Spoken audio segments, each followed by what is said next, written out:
A lot of people are very concerned about this issue, and obviously we are too. But I don't think that Haredi people in 2050 would be the same as Haredi people today. Okay, it really depends on how the government treats subsidies and budgets and the integration of them in the workforce and in the army and in Israeli society in general. A lot of things could be changed, not in a sense that we want to change their way of life, but in the sense that they would be really a part of Israeli society. I think we see a lot of interesting trends that are actually opening them more to Israeli society. Welcome to the Pluralist Podcast from both sides of the ocean. Today, we're going to talk about the place of Haredi society, the ultra-Orthodox society within Israeli society. First of all, I want to say good morning to Josh, who has woke up very early in order for us to be able to record this episode. How are you, Josh? Hi, how are you? Boker Tov. It's good to be with you. It's just 5 a.m. and a typical frigid, snowy day here in the Diaspora. And I think it's dark outside, and that's hopefully that's not emblematic of our conversation, but it's really good to be with you again, and I'm excited for this conversation because I think many diaspora Jews, many non-Orthodox, North American Jews have many questions. Haredi society is really a world unknown to most, and I think we need to unpack that a little bit and really explain not only how they have power, but some of the diversity and some of the background. And I'm excited to get into this conversation and how it plays out. Yeah, for sure. And I think that our role is to really give our listeners or people who are watching this a very complex picture of what it's actually like. Because I think a lot of times people hear sort of titles or like buzzwords that do not convey a deep understanding of what's actually at stake. And we actually, the Haredi Society was on the news a few weeks ago because of a tragedy when two babies died in an unsupervised childcare place in Jerusalem, two very young babies. And it sort of sparked, again, sort of the larger question of the Haredi society, whether it's actually an integral part of Israeli society or whether it's sort of an autonomy that lives in a different world with its different rules. And what does it mean for Israeli society as a whole? And of course, for members of the Haredi society. Right. So let's say exactly what happened. I think when you say unsupervised, I think we mean that this was a uncertified by the state or by the Ministry of Education, a childcare facility. According to my understanding, the babies actually suffered from dehydration and heat stroke because, Yeah. when it was cold outside, they amped up the heat. And what happened afterwards, Orly, with the set of protests? Why exactly did Haredim take to the street after the tragic death of these two babies? Well, first of all, you're correct. It was an uncertified and unsupervised place, and it seems that there were dozens of babies actually in a very, very tiny apartment with no proper conditions whatsoever. And it ended up with two babies who died. We actually don't know the exact reason for their death because their families refused autopsy, and the case reached the Supreme Court. And as the Supreme Court was debating it, huge protests of Haredim enters to Jerusalem and in other places gathered. They became violent. Actually, one female reporter of the main news channel was attacked while Haredim told her, "Why are you here? We don't want female reporters. We want male reporters. Don't blame us if we attack you." It was a very heated protest, and at the end, quite surprisingly, I must say, the Supreme Court declined to intervene and did not order an autopsy. So we don't know exactly what happened. The assumption is that probably they died of a heat stroke because it was too warm in that room. They didn't. The Supreme Court ended up not ordering the autopsy Right. out of fear of backlash from the Haredim. And let it be said that there is a halachic prohibition against any sort of post-mortem surgery or anything having to do with the body or with a corpse. We've seen Haredim protest around even archaeological sites because they don't want to touch anything that could, be with human remains, which I understand. But is this symbolic of something bigger, that we're seeing in society, and how do we understand their power? Yeah, I think it's really shows the deep issue of the question whether the Haredim feel they're part of the Israeli society and the Israeli state, or they are alienated from the state and from its institutions.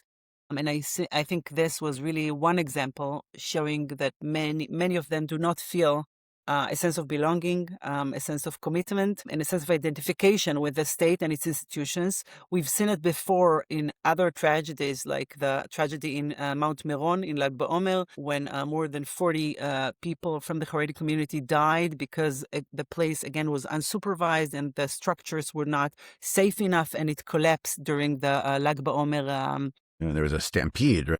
And that crushed people to death, and Right.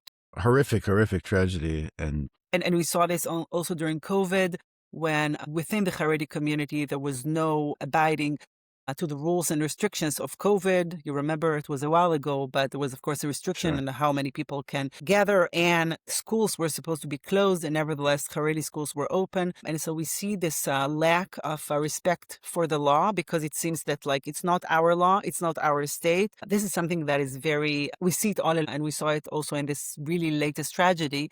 And I think in order to understand it, we need to go a little bit back to history, to how it all started. So, Josh, maybe remind us. Yeah, absolutely.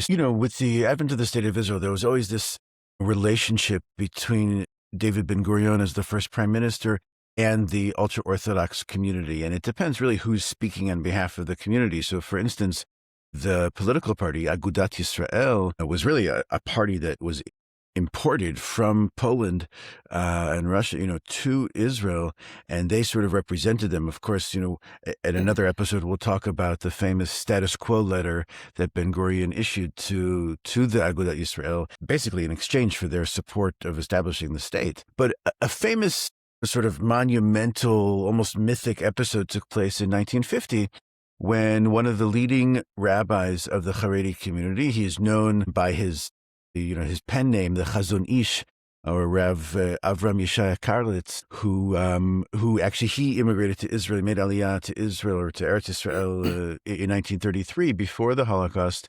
And he came to Ben-Gurion essentially saying that he needed to rebuild the Haredi world after the Holocaust and after it was really decimated.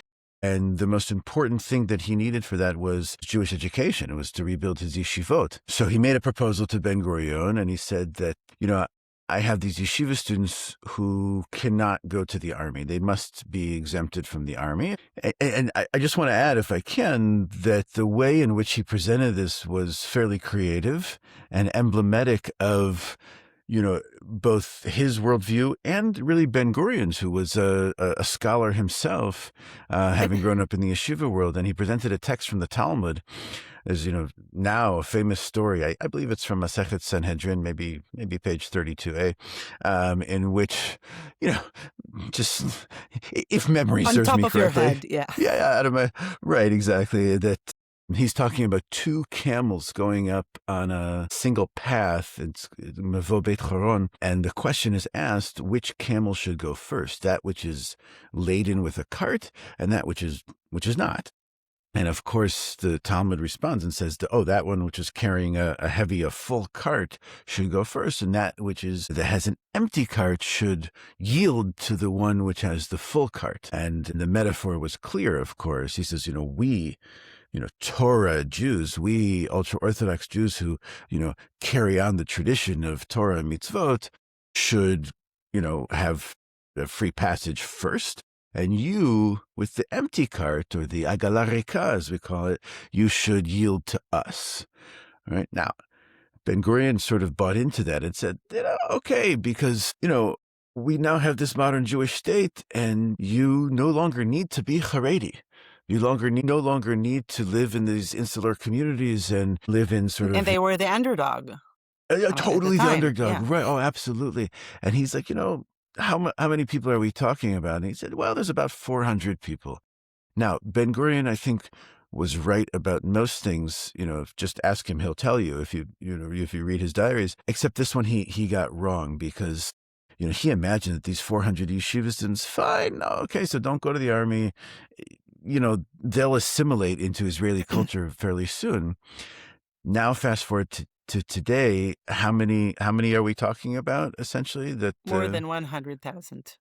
What about Yeah. 100,000, army eligible age draft? And Orly, let me just ask you another question. This notion of the agala rika, of the empty cart, has made its way into Israeli culture, and we see it all the time. How, how does it make you feel to be called the empty cart? Like, what do you feel when you hear that? Well, I feel first of all anger.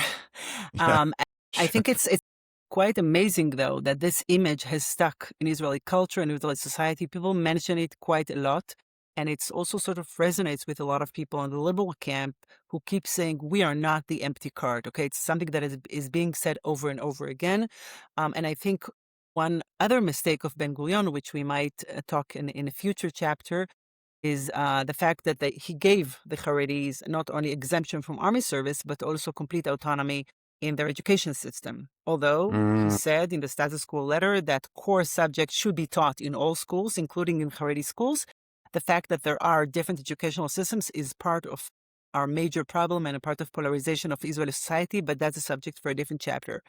yeah, Your description is completely correct in the sense that it was this sort of sense of affinity that he felt toward the Haredi Judaism that has almost disappeared during the Holocaust, and that's why he said, "Okay, we'll allow them this, small enclave, and it would be okay." But what started with a very small group has evolved into something huge, and it is not only on the case of exemption from army service, but also when we're talking about the budget, the state budget. And this is, I would say, like the next step was when Begin was prime minister, Menachem Begin, in the 1977. He actually brought about the current model of the Haredi society, which is a dependence on state budget and state subsidies, and a model in which a Haredi man, like the ideal of the Haredi man, is for him to study in a yeshiva his whole life, while the woman provides for the family. So the woman would study core subject, she would even go and study in the academy, in segregated spaces, and then she would provide for the family. But the men, they would just, stay at home and learn all day. But that's a big problem, right? Because we're talking about large families with, the birth rate is very high. One salary is not really enough for them to provide for the family. And so they have to rely on state budgets, whether it's, subsidies in, daycare, municipal taxes cuts, and actually just funding stipends that are being given to the men through the yeshiva. And those budgets have grown tremendously. We're talking billions of shekels mm, in total. Now, we have to understand that the amount that each family gets is a small sum, okay? Those are families that are living, that are very poor, some of them, under the poverty line, so to speak, and they are living very difficult life. I mean, they are very modest in the sense that, not talking about their leaders. The leaders are very well off, but most Haredi live a very yeah. They're not difficult living in life. villas Yeah, in Caesarea, right? yeah, They're living in small, cramped apartments in Nachlaot and Geulah and Bnei Brak and different areas. yeah. So explain to me two specific issues, I think. And I look up the growing resentment of, many non-Haredi Israelis towards the Haredi community, both in terms of the tax cuts, as you're saying, or the subsidies to, for having more and more children, and the not only reticence, but the absolute refusal to join in national service, whether it's volunteer national service or army service. And I think that's been on the discussion table for a long time already, but I think it was amplified after October 7th and during the war of the last 2 years, when many of our friends and relatives and members of our communities were serving for hundreds and hundreds of days of reserve duty, and they are not. How is that playing out? How are people seeing that and feeling that today? So it's true that October 7th was a watershed moment in many respects to Israeli society, but also in the respect of the lack of army service of Haredi men. We have to say, by the way, that while all Israelis have to serve in the army, both men and women, we're not talking at all about female Haredi, okay, about Haredi women. They're not Right, right. serving. By the way, also national religious women are not serving. I know a lot of people in the state do not know it. We're only talking now about service of men. And it has become a huge issue because it has become unbearable, right? First of all, because there was a huge need of the army to actually enlist soldiers, while there are, as we said, close to 100,000 people who are eligible for army service and are not serving. Not only that, by the way, because there was huge military needs during the war, people who were in gap year programs, like people on mechinot, like part of the reform movement mechina or Like other the liberal mechinot, pre-army military preparatory program. years. Yeah. Yeah. So actually, some of them had to cut short their 1 year before army service because the army needed soldiers immediately. And when we took the case to the Supreme Court and said, well, why don't you take Haredim or even people who serve in the army, eventually national religious, religious Zionist soldiers who postpone their army service, they can, by the way, postpone their army service by up to 8 years. We said it's discriminatory, right? You're taking a person who is just, a few months out before the army and he's actually volunteering and helping Israel society. Unfortunately, the court refused to intervene, but it showed you how there was a huge, real need of soldiers. And so that created a situation where not only liberal Israelis said, enough is enough, we need to get the Haredim to serve in the army.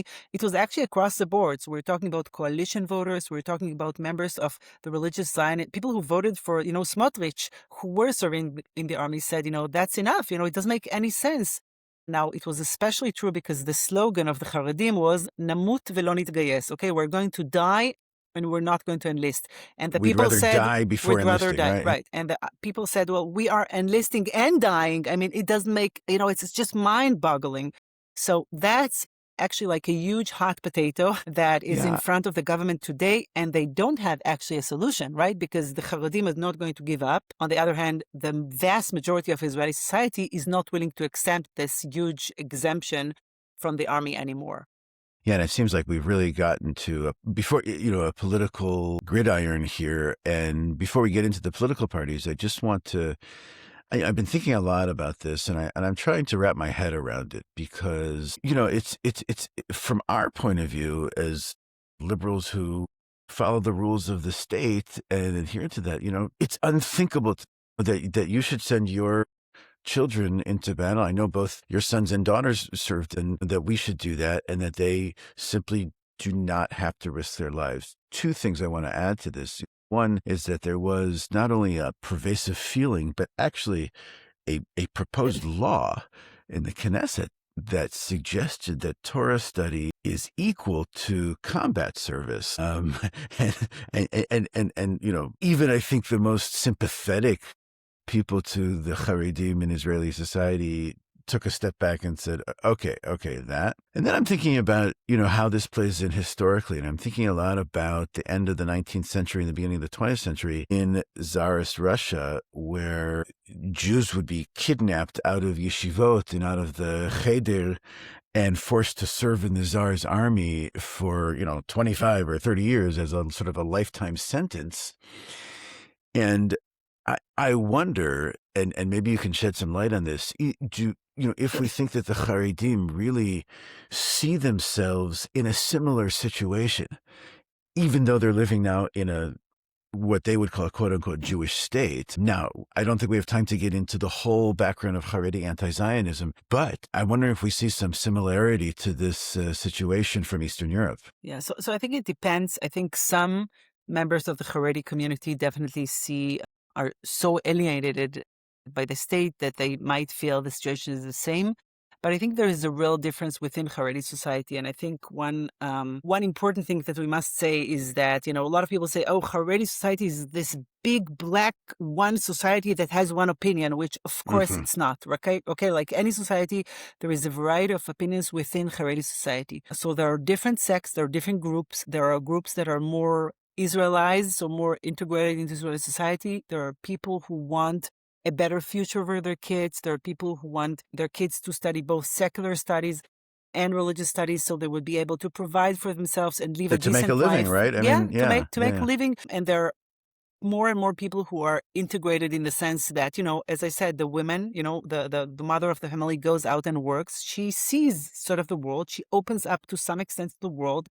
There are a lot of differences, and we have to remember this because often what we hear is only the voice of the all-male leadership, political and rabbinical leadership of the Haredi community.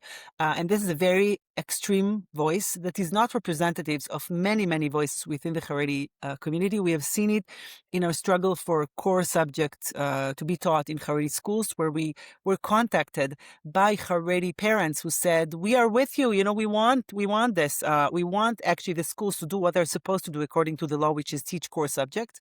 And we saw it also very like clearly. English, math, science. Exactly. And, yeah. Especially English and math, which are not being taught almost at all for Haredi boys. And we also saw it in our struggle against exclusion of women, especially on buses, but in other places, because the people who are most affected by it are Haredi women, right, who are moved to the back of the bus. And we actually had, during the petition I litigated before the Supreme Court over a decade ago, we had Haredi women call me anonymously and tell me, "We thank God that there are Reformed Jews in the world, because you are fighting the fight that we cannot allow ourselves to fight." And so it was clear that there are people that their voices are silenced, and we need to raise their voice instead of them. So it's clear that we have a lot of people with different opinions. And unfortunately, the state is aligned with the most extreme voices because, of course, the strong political power of the Haredi party. So the current coalition and many, many previous coalitions relied on the Haredi parties as a major part of their coalition. And I think you're touching on something so fundamental to the core question of even what it means to have a Jewish state, in that, when we talk about pluralism, we talk about, each person should live according to their own beliefs and their own practice. And what I wonder about the Haredim is I'm not trying to tell them, don't live how you want to live. Don't observe Jewish law how you want to observe Jewish law. That's great. But on the flip side is that you are not allowed then to dictate how I should live and how I should observe Jewish law.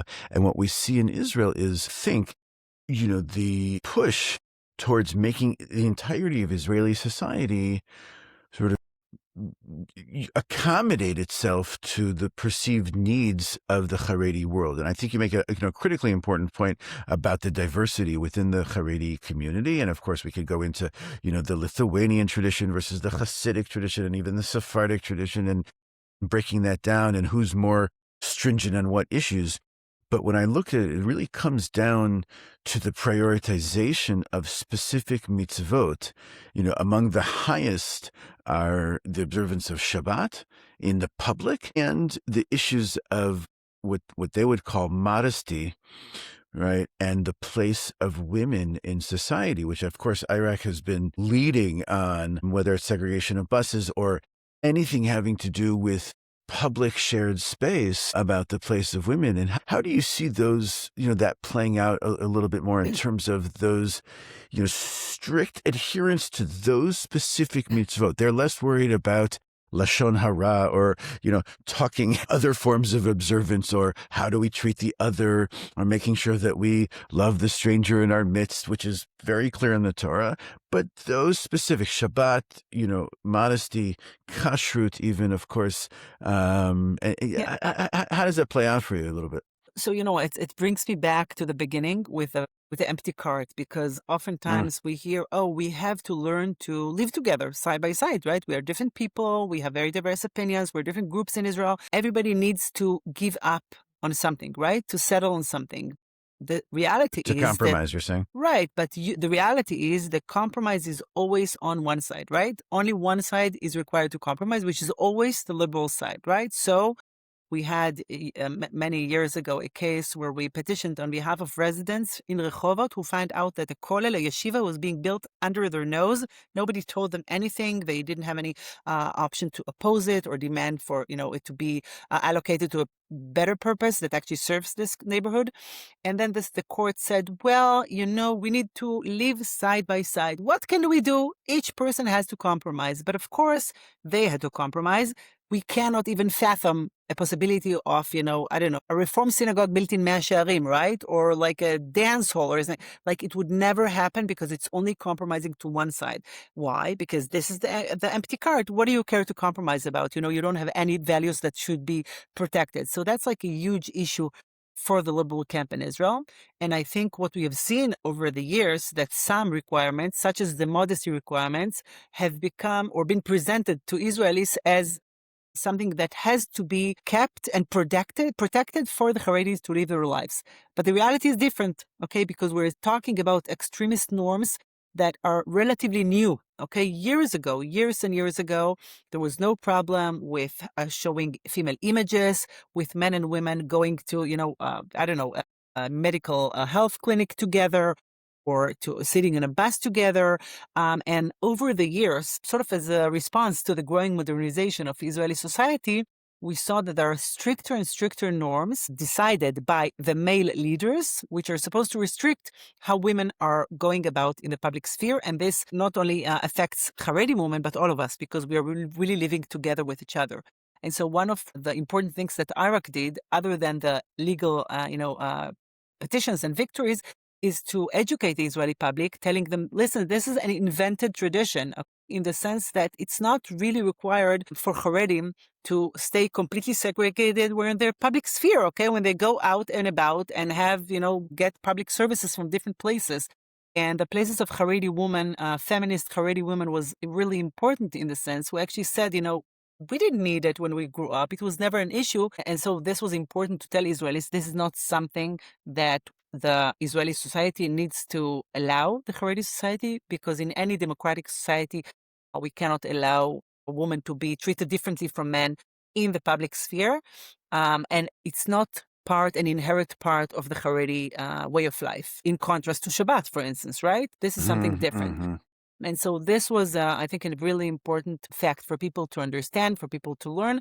And, in Hebrew, there is this phrase saying, shitat matzliach. Okay, you're trying to do many things. Sometimes you succeed, sometimes you don't. But what do you care? You can try to ask for really ridiculous things. And we saw I think in English, we call this the moving of the Overton window, right? Where we try something that's so extreme. For instance, when the coalition was, started in 2022, they said, we should turn off all electricity in the entire state of Israel on Shabbat. You're like, okay, that's ridiculous. Yeah. But that's extreme. Let's walk it back, right? Yeah. That's exactly what you're. Yeah, sort of. And what we found out is that sometimes people say, oh, without gender segregation here or that, we can't live. Okay, someone told me, one of the top seniors in one of the health clinics in Israel, he told me, if there would not be different buildings, okay, for Haredi men, Haredi women in an ultra-Orthodox neighborhood in Jerusalem, they would not come and, have a medical services. And it turned out that when they abolished it, well, they did come, right? Didn't really need it. It was just a requirement that was actually baseless. And so they tried, they, presented this requirement, but when the state said, the justice ministry said, no, we're not going to allow it as a result of our struggles, they said, okay, then it's okay. So I think, and this is what they we just see acquiesced to the. Right. And I think this is our role. Like we see Iraq's role is actually putting the red lines as to which norms and practices should be allowed and which should not. Really good example, going back to the issue of army service for Haredim, is that now in an attempt to actually try to get some Haredim to join the army promises them they would have army bases without any female soldiers inside. Okay, so like they're going to serve for 2 years and they're not going to meet any female soldier the whole time. Now, it doesn't make sense. Any contact with it. Right. Yeah. None whatsoever. Now, when they go out to the streets here in Mea Shearim or wherever, you see women, right? Don't make women disappear.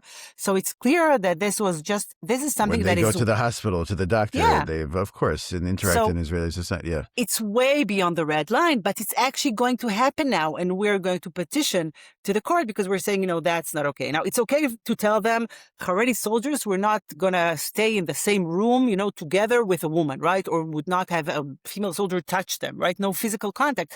But from here to, a complete disappearance of female soldiers, that's like a huge problem. And I think it's important that what we've been doing all along, to really draw the red lines and to say to people, this is something that should not be allowed in a Jewish and a democratic state.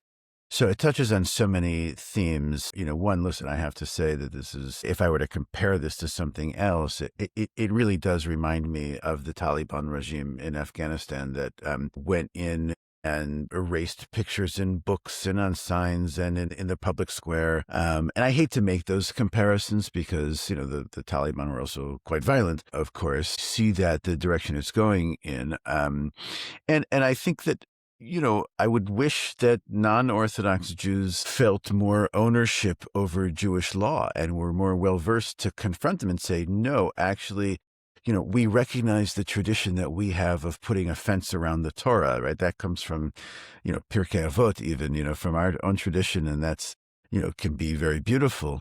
However, when you put so many fences and so many barriers, you get to a point where you're so far from what the actual intention of Jewish law was from the beginning.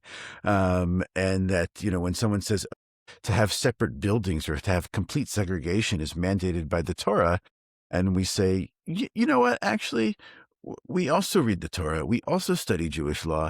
And no, it's not, actually. That's an entirely extremist position. And I think these are the important discussions to be had. And I loved how you modeled that with, sort of drawing red lines. Now, just one other point on this is that we experienced this a little bit in North America in the lead up to the elections of the World Zionist Congress with the ultra-Orthodox party Erez-Likhovski, where there was a debate on whether the voting website should be open on Shabbat or not. And exactly what you're saying about, of course we should compromise and we should acquiesce to them. When my counterpart or, a colleague in the Haredi party said to me, look, we attend Jewish Federation functions and events and dinners all the time. And in order for us to attend, they go out of their way to make it glatt kosher for us. And isn't that beautiful? And isn't that what we should have here? And I said, that is great. That's wonderful. And that's, true pluralism, and that you're able to attend with everyone else because your kashrut needs are met. But I said, you know what? If you were to go to the Federation tomorrow and say, we'd love to come to the big dinner, next month. But, in order for us to come, you just need to make it completely gender separate. Men and women need to sit totally separately in this big ballroom that you've rented and, to have the dinner.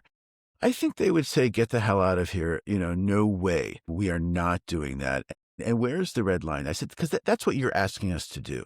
You're asking us to completely say, we want you to change your way of life because, or what we sometimes say, the frommest common denominator, that we have to bow down to that. And, I think that there has to be a serious confrontation of this because... Yeah, but I just want to mention, you mentioned the World Zionist Congress elections. I think what's amazing is that the Haredi factions within the World Zionist Congress had to have female representatives because this is what the World Zionist Congress Constitution abides. So you know that in those the are the Knesset, rules, right? Yeah. In the Knesset, the Haredi parties do not have female members of Knesset. Suddenly, in the Zionist Congress, they understand they don't have any choice, so they can have. So it also shows you that they're trying to present those really unbelievable demands as like a complete truth that could never be changed.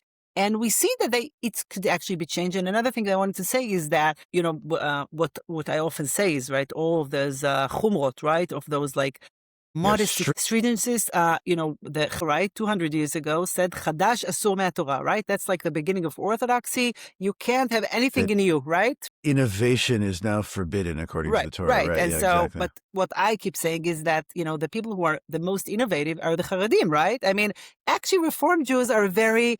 like the traditional Jews, because we keep evolving, right? Like the halakha is evolving, and they're like, no, we can't do anything. But they're doing, so many new chumrot, and it's like every day. So it's, I think that's also sort of, when I tell this to Israel, it's sort of really, like puts things into perspective. Oh, absolutely. And I see that more as a way to maintain control rather than out of some deep theological expression. I mean, Anat Hoffman, our good friend and, leader and hero, once explained it in the following way, that if you're a child growing up in a Haredi society and you have big questions about the world, if you're interested in learning how to kosher an oven, well, then you'll go to your father and ask that. If you're interested in like everything else, like the birds and the bees or what this thing called the internet is, or, how does the world work, then you go to your mother. And the men are feeling this deep sense of inadequacy and unable to, answer those big questions or a fear of them.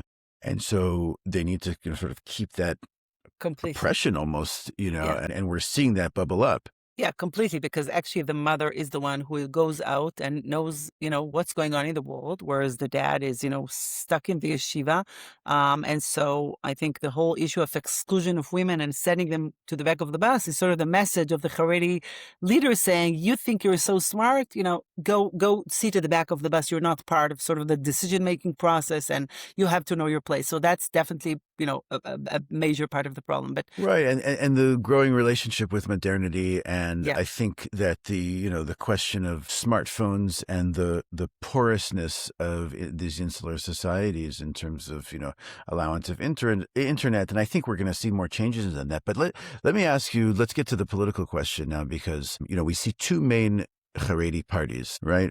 The Ashkenazi party and the Sephardic party, Shas. And when we look at the political situation in which we find ourselves, first of all, there are these two mainstream Haredi parties, which get a sizable portion of votes Mhm. and mandates in the Knesset, enough for them to be sort of the swing party that can really make or break a coalition. And so we know even from the 90s that the Haredi parties would often join the coalition and be somewhat agnostic about the big political questions, the big Yeah. security questions, Oslo and the future of the relationship with the Palestinians, in exchange for continued support for their institutions. Right. How do you see that changing? And what do you see as we lead up to an election potentially this year? And we can add that, at the time of recording, the budget was just past its first round, Right. with a lot of Yeah. spending for the Haredim. Yeah. Yeah. Okay. So, first of all, we need to understand that the Haredim have unproportional political power in the Knesset. We're talking about around 13 or 14% of Israeli population, adult population, is Haredi. And they have 18 representatives in the Knesset, okay, out of 120. Just to give you, in contrast, compare it to their Arab population, okay, the Palestinian citizens of Israel are 20% of the population, and they have only 10 representatives in the Knesset. So just understand like the numbers, because the voting rate in the Haredi community is probably close to 100%. Okay, the rabbi said, okay, go and vote. Almost everybody, not everybody. Okay, we said there is diversity of opinions, some don't, but a huge majority votes for the Haredi parties. And as you said, the Haredi parties traditionally had one important goal, which is to grant exemption from army service and budgets, okay, for the institutions, billions and billions of shekels for the Haredi schools and for the yeshivot. We have to mention, which something we haven't mentioned up until now, which is, we talked about the sort of a lot of challenges in the integration and not really integration of Haredi into Israel society. One of the biggest challenges is the economic challenge, okay? Even if we're not talking about the army at all, the fact that half of the Haredi men are working, only half, okay, compared to around 80% in the general population of men working, means that in a few decades, when the Haredi population is going to grow, the adult population is going to constitute a third or even more of Israeli society. Israeli economy will not be able to sustain itself if half of the men are not going to work. Okay, this is something that top economists here in Israel have been saying for many years, that even for this reason, we need to integrate them in the workforce because we won't be able, right? The system would not be able to sustain itself. So that's Sure. like a huge thing. So we said that they rely on huge budget because they're not working, and this was their main goal. And they used to be able to go with either the right or the left, depending on who gives them more, and they were really a swing factor in Israeli politics. This has changed over the last, I think, more than a decade. The Haredi parties today are completely aligned with the right-wing party, and specifically with Netanyahu. It was many, many years. You mentioned the Rabin government, Rabbi Ovadia Yosef of the Shas party, then actually gave Rabin sort of the political support that he needed for the Oslo agreements. Those are different days. Okay, we're talking not only the parties themselves, many of their voters are not only right-wing, but extreme right-wing people who are not aligned with liberal values and politically are on the right wing. And so today, when we're looking at the Israeli political map, the Haredi parties are always counted within the current coalition, okay? And the opposition parties are different force. We are now we have to say that the issue of the exemption from army service have been pending before the Supreme Court for many, many, many years, and the court struck down a few times a law that aimed to give exemption and to ask for some enlistment of a small number of Haredi. Like a symbolic number of... Right. And the court kept saying this is not a real law, and it actually continues the discrimination between those who have to go to the army and those who do not have to go to the army. And that's why it's unconstitutional. And that's why the Supreme Court struck it down. It's been years since the last time the court struck down the former law, and the court kept giving extensions to the government on another month, another year to actually pass a new law that would maybe solve the problem.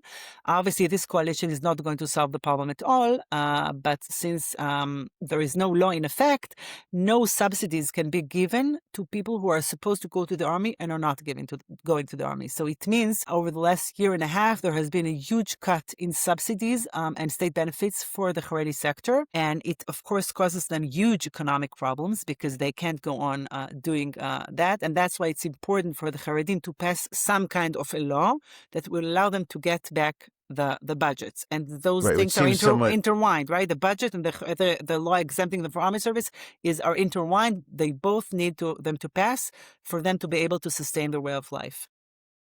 So help us understand it, because I think many of our listeners may see this as confusing in terms of why, the Haredim would support this draft or exemption bill, or we call it the exemption bill, they call it the draft bill. And, in terms of, it does require certain numbers to be drafted. Are they saying this is, the lesser of evils, or how do we explain their support for it, even though, or do they see this as something that will pass but won't really be enforced at some point? Because how can you arrest 100,000 people? Actually, there was a recording of the leaders, a few rabbinical figures of the Haredi society just a few days ago, where they said, of course, this law is not going to enlist any Haredi into the army. We're not going to allow it. It's just going to be, a law. Nothing would happen. We'll just pass it and continue to get our budget. So it's clear that the intention... Explain this. This was an internal conversation around the table of some of the Haredi leaders and rabbis that got leaked to the press, which was... really emblematic. You thought people would be shocked. Of course, nobody was shocked because everybody knows it's like a sold game. It's clear that this government is not actually willing to create a major change. The major problem is that the fallback position should have been that everybody is going to the army unless there is some people who are exempt. And I can even say, we talked about the 400 people who got exemption. Let's talk about 1,000, 2,000, genius Haredi people who are exempt from army service. That's okay, right? We have some, Which, by the way, that was the state in 19th century Europe, that not everyone was a full-time yeshiva student. It was only those, Iluim, or, those really successful yeshiva students who were seen as, the 1% or something like that, or 10% of society. Completely. Now, all of a sudden, that's different, right? Completely. There is actually no... precedent in the history of the Jewish people to the current model of Haredi society ever. And it doesn't happen in any other place in the world, right? So this is something novel. We talked about invented traditions. This is something novel that happens only now in Israel. And we have to tell our listeners that many Haredi men are suffering because not everyone is cut out to study in the yeshiva from, dawn to dusk, right? So a lot of people, it's not for them. They may go and be registered in the yeshiva, but actually go and work without actually paying taxes or doing anything formal because they're not actually able to do it. For the leadership, as you said before, they want to keep them close, right? For the leadership, they're not going to allow anybody to go out. But in fact, some people actually want to serve in the army because they feel they're excited about it. They want to be part of the army. And some people go out and want to work, but it could hurt their status within the Haredi society. So now the current fallback position is in the current law that is being debated in the Knesset, the fallback position is everybody exempt. Maybe a few people would be, enlisted, and this is creating, an absurd situation where nobody's enlisting. Plus, another major issue is that there are no personal sanctions that if a person is not going to the army, he's going to be, he has his license revoked, he won't be able to leave the country, he won't be eligible to subsidies. They're talking about group, sanctions on a yeshiva, or not something that people would actually feel. And so it's clear that the law has no real enforcement mechanisms, and that's why it's a joke, and everybody knows it's a joke. Right. Right. Yeah, So, we for sure, have I want to recap a little bit. a million of other things we could talk about, but I think we're running out of time, aren't we? I think we're running out of time. We have to end. And my hope is that this was helpful for our listeners to really begin to unpack the enigma that is the Haredi world and Haredi society, and to begin to understand the disproportional power that they have in society. And as we lead up to the next elections, I'm sure we'll explore this a bit more and look at some of the specific characters and how they're portrayed and who are the players and what impact they have. Yeah, I do want to end sort of, I don't know, a lot of people are very concerned about this issue, and obviously we are too, but I think a lot of people say, well, in 2050, 40% of Israel will be Haredi. And first of all, we can, debate the number, but I don't think that Haredi people in 2050 would be the same as Haredi people today. Okay, it really depends on how the government treats subsidies and budgets and the integration of them in the workforce and in the army and in Israeli society in general. A lot of things could be changed, not in a sense that we want to change their way of life, but in the sense that they would be really a part of Israeli society. I think we see a lot of interesting trends that are actually opening them more to Israeli society. For instance, more and more families are joining state Haredi school systems. They want to be part of the public school system and have their kids study religious studies. It's still a small system, but partly as a result of our petition, which tells the Ministry of Education, you have to supervise private Haredi schools, and if they don't teach the core subjects, you have to cut their budget. Some people are moving to the state system and saying, okay, we want to have like a supervised state system, which is both religious and teaches secular subject. And we see more and more people who want a different life, who want a better future. And so I think we have a lot of potential for positive changes without changing, the beliefs of people, but also without coercing, their beliefs on others who are not interested in that. So in the sense, I think I'm optimistic. Well, that's a fantastic way to end, I think, this episode. And, I think that you're doing incredibly important work on this. And there's obviously more to talk about. And I look forward to our next episode. Thank you. Looking forward to seeing all of you next time. Bye-bye. Through this podcast, we're deepening the conversations that shape our shared future, what Israelis and diaspora Jews can learn from one another, and what we should rightfully expect of each other. So if these conversations matter to you, subscribing really matters to us. It's how this podcast grows and reaches more people. Please subscribe to the Pluralist Podcast on your YouTube page or wherever you're listening to podcasts.